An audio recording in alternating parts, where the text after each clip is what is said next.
You told me to push it until I drop, didn't you? Now because of you, my credibility is in shambles." The shouts of factory manager Alex echoed through the area. I told them from the start that the deadline was impossible to meet, but they insisted on going through with it anyway. I swallowed the words that were on the tip of my tongue and just listened silently to the conversation. "Didn't I tell you before? If we don't meet the deadline, you'd be responsible," he said. I think I remember him saying something like that.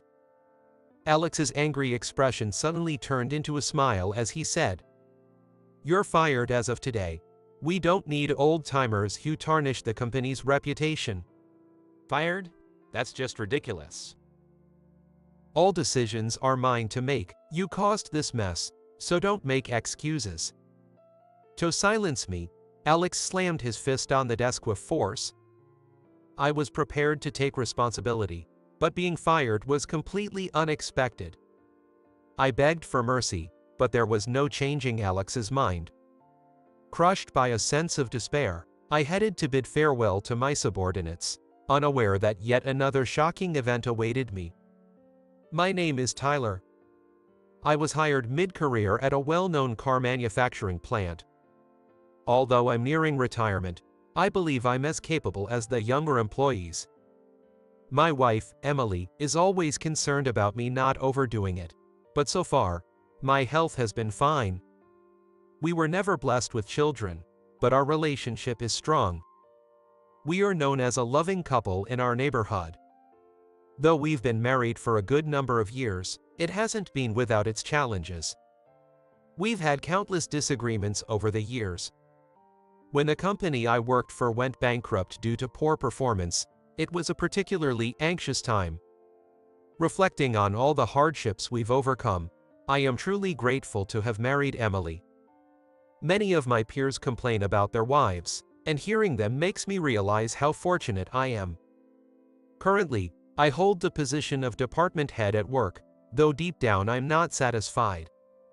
I earn more than enough, but being ambitious, I've always aspired for more.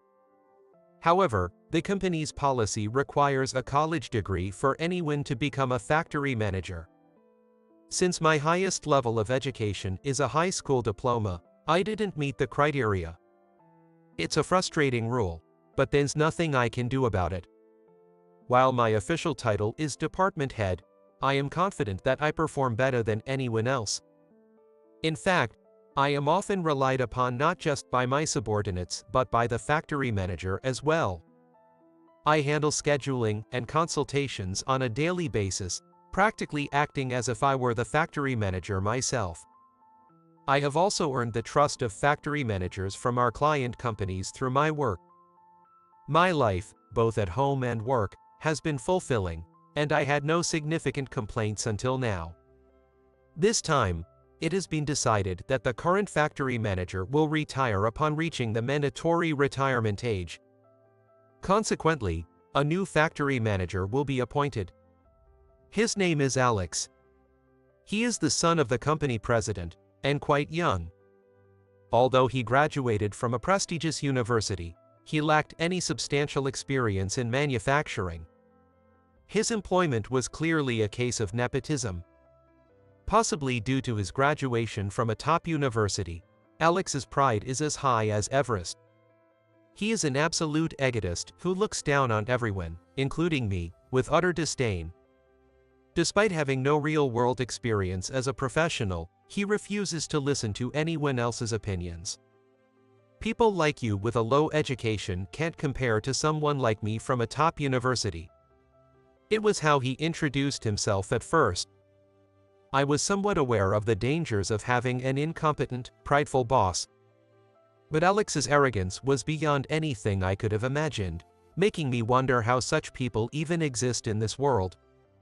When a near retiree like you is just a department head, and a young guy like me is the factory manager, it really shows how important education is, he remarked when I greeted him. Alex only viewed the workers below him as mere pawns. Without proper consultations with others, he took on projects from major clients. You might think that in itself isn't a bad thing, But the problem was the deadlines. No matter how I calculated, even if we worked without days off, we couldn't meet them. Normally, we should undertake work with more leeway, but Alex hadn't considered any of that. Alex, this deadline is really unreasonable. There's no way we can meet it, I said. What? Are you criticizing the job I managed to get for us? Despite my advising Alex that it was utterly impossible, his displeasure was evident. Of course, I wasn't just nitpicking. Based on the daily production capacity of the machines and the inspection speed of the workers, all the data shows that it's impossible to meet the deadlines Alex has set. No matter how much I explained, Alex just wouldn't understand. Stop lining up excuses with this based on past data nonsense, he snapped. It's not like that. It's truly impossible, I insisted. This is just because you've all been slacking off. Act like you're robots, not humans, and work, he said dismissively.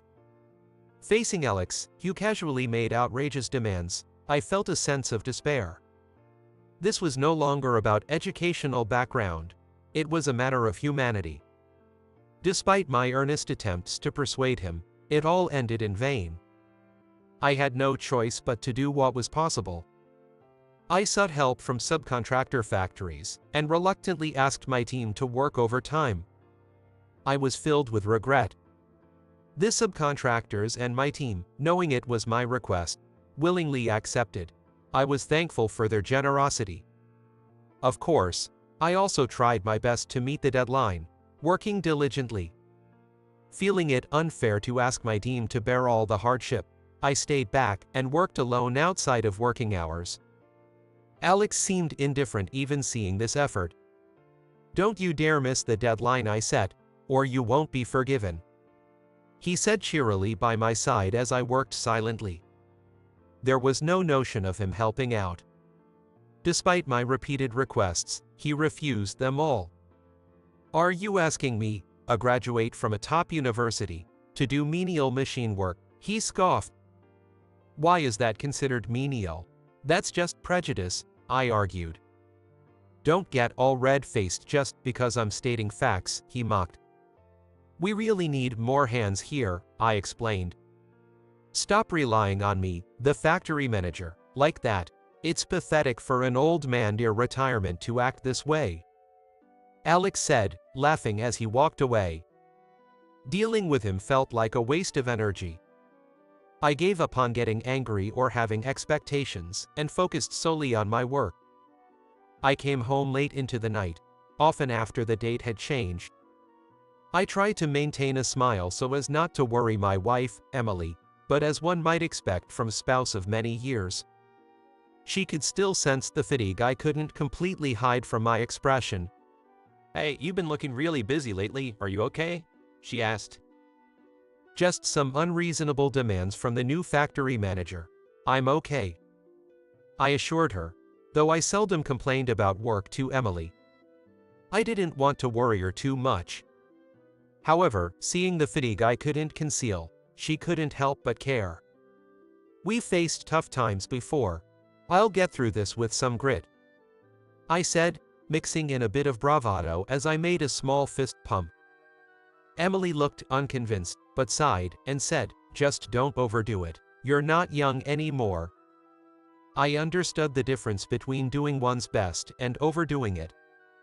Right now, I was definitely overdoing it.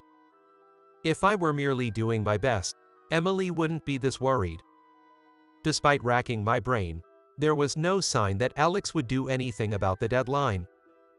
In the midst of continuous grueling work, it was clear that my subordinates were accumulating fatigue. Noticing a clear drop in work efficiency, I decided to end the workday at noon. Pushing them any harder would inevitably lead to someone collapsing. It was just a matter of time. As expected, when I explained this to Alex, he exploded in anger. What? Working until you collapse is the basic duty of a field worker. There's no such rule, and I wished he wouldn't make such arbitrary statements. We can't go on like this. We are not robots, I asserted. No matter how much Alex yelled at me, I was determined to protect my team. I thought he wouldn't agree, but his response was unexpected. "Well, even if we don't meet the deadline, it won't be my fault," he said, smirking as if he'd come up with a cunning plan. "If we don't make it, it'll just be your responsibility to bear." "Fine, I'll specially allow you to end work at noon," he conceded. Though his reasoning was unsatisfactory, my priority was to give my subordinates a break. I informed everyone that we would end the workday at noon and sent them home. No job is more important than health. After sending off my subordinates, I continued working alone.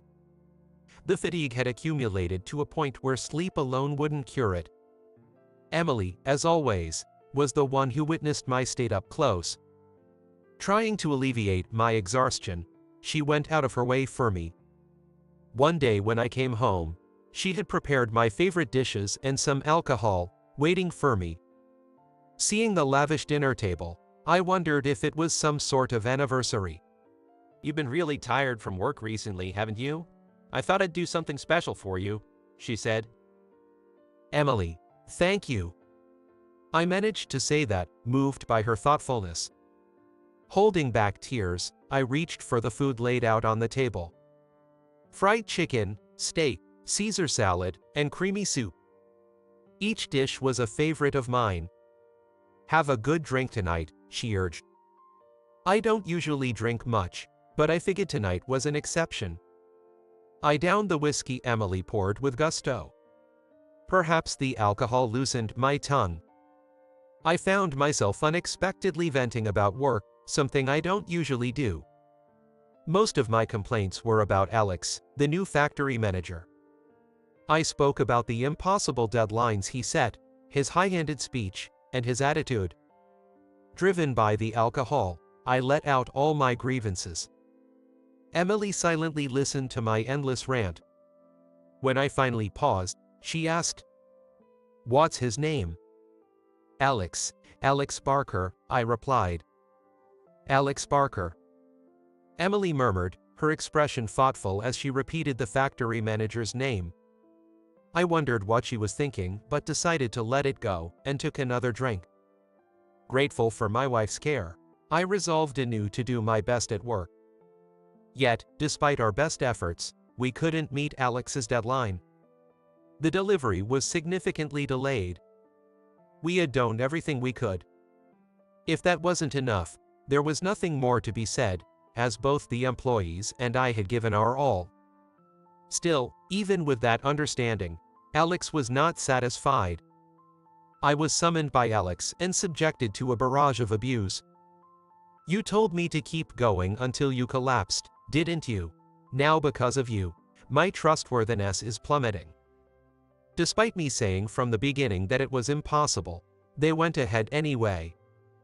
I swallowed the words that almost slipped out and silently listened to Alex's rant. "Didn't I tell you before? If we don't meet the deadline, you'd be the one to take the responsibility," he said. I think I recall him saying something like that. From an angry expression, Alex suddenly switched to a smile and said, "You're fired as of today. We don't need old-timers who damage the company's reputation." Fired? That's ridiculous. All the decision-making power is mine. The root cause is your fault, so don't make excuses. To silence me, Alex forcefully slammed his desk. I was prepared to take responsibility, but being fired was beyond unexpected. I pleaded for mercy, but there was no changing Alex's mind. I should say goodbye to my subordinates before I leave. I packed up my belongings and reported to everyone at the site that I had been fired. To my surprise, the employees all showed relieved smiles. And unbelievably, they even said, "It's good that Tyler got fired." I was so shocked I couldn't even respond. I understand why Alex might be pleased, but my subordinates being happy about my departure. But on reflection, maybe it's understandable. They must see it as retribution for making them take on unreasonable work at Alex's command. "I'm truly sorry for all the hardship I've caused," I said, deeply remorseful.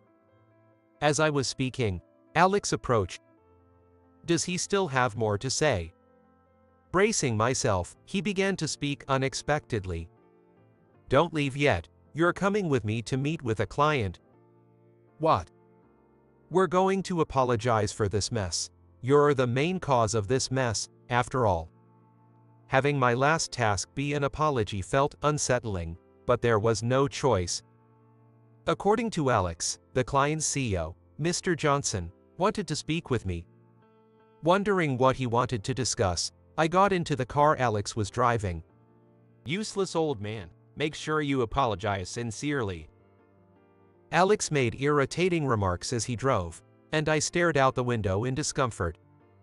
After about an hour's drive, we arrived at the client's office and headed to the CEO's office. Though I was not convinced, it was a fact that we had missed the deadline. Reluctantly, I began to apologize. But the CEO of the large company, Mr. Johnson, hurriedly stopped me. Hey, there's no need for that. He stopped me, but Alex seemed unsatisfied. He clicked his tongue in a volume just on the edge of audibility. Mr. Johnson, please don't coddle him, Alex said. What do you mean?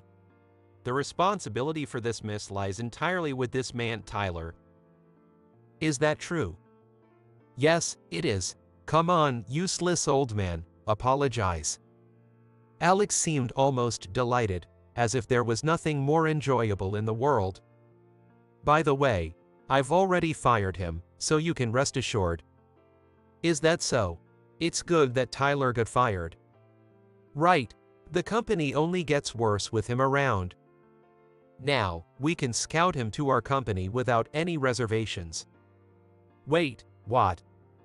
At Mr. Johnson's comment, Alex froze in an instant. Scout him? This old man who's close to retirement. Alex, you're young, so you might not know this. Let me explain. What are you talking about? I started from the ground up to become a CEO, and during my early days, Tyler was a great help to me. I remembered those times fondly. We used to go out for drinks quite often, though it's been less frequent these days. Moreover, regarding this issue, I'm not upset. What? But we missed the deadline. I knew the terms you proposed were unrealistic. I've been monitoring the progress with that understanding. Actually, I'm impressed by how well you managed under these constraints. Mr. Johnson said, showing me a smile. It turned out, I was called in not just to be scouted, but also to be thanked. Surrounded by these unexpected developments, I returned home feeling bewildered. While having dinner with Emily, I shared today's events.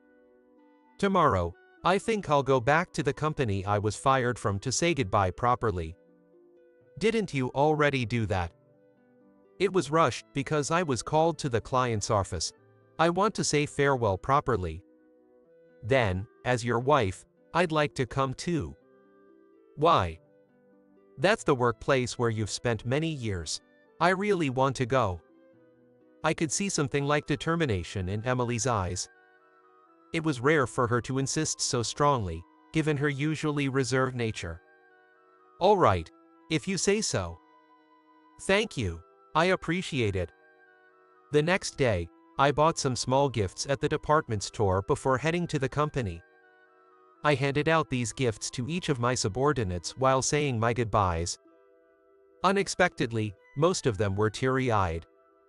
They had said it was good that I was fired, yet here they were, crying. Curious, I couldn't help but ask what this was all about. Then, I heard an unexpected reason from one of my subordinates. It turns out they had been worried about me all along. They were distressed seeing me being manipulated by Alex, unable to become the factory manager, and just being used for his own ends. They believed that I could succeed in any company. Despite being fired, they thought it was for the best that I had left. They were actually happy to see me freed from an unfair and unreasonable environment. Feeling relieved that they hadn't hated me, Emily and I shared a moment of reassurance. After finishing my farewells to the team, Emily and I headed to see the factory manager, Alex. Alex, this is my wife, Emily. Alex, who had been fiddling with his phone, glanced up at Emily's face. At that moment, his face went pale. It's been a while, Alex, since that arranged meeting, right? What? Oh, you're his wife. Alex stammered, unable to hide his disturbance. I had learned yesterday that Emily knew Alex. In fact, Emily is the daughter of a big company's CEO. There's quite an age gap between us. Before we married, Emily had been set up in a matchmaking meeting with the son of a subcontractor company's president. It was Alex. However, Alex has always been prideful and arrogant. His overbearing attitude and his derogatory remarks about Emily's appearance repeatedly led, quite naturally, to the cancellation of their arranged marriage. Alex had been severely scolded by his father, but his attitude never improved. He would never have imagined that Emily would marry me.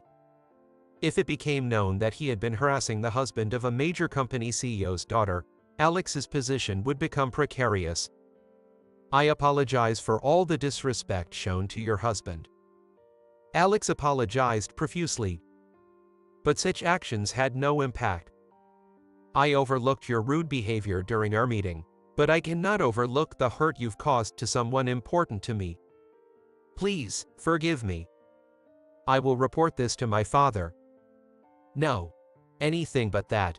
I'll do anything. Alex tried to plead, but it was in vain. Emily, furious, left the scene immediately. It was the first time I had seen my wife so angry. I was surprised, but even more so, I was pleased. Because her anger stemmed from someone hurting her husband. Upon returning home, Emily immediately reported everything to her father, CEO, Mr. Harrison. All of Alex's past behaviors came to light. The information spread, eventually reaching Alex's father and my former boss, President, Mr. Parker. Alex was not only severely scolded but also fired. Having previously lived comfortably under his father's patronage, he now lost that, too. Without a job, he couldn't afford his rent or living expenses and was kicked out of his apartment. Despite trying to find a new job, his arrogant nature remained unchanged, leading to repeated rejections at interviews. Having lost both his job and his place to live, he apparently ended up living on the streets. The life of a former CEO's son turned street dweller is the ultimate humiliation, and he reportedly sleeps every night with tears of frustration. Why must I, a graduate of a top university, end up like this?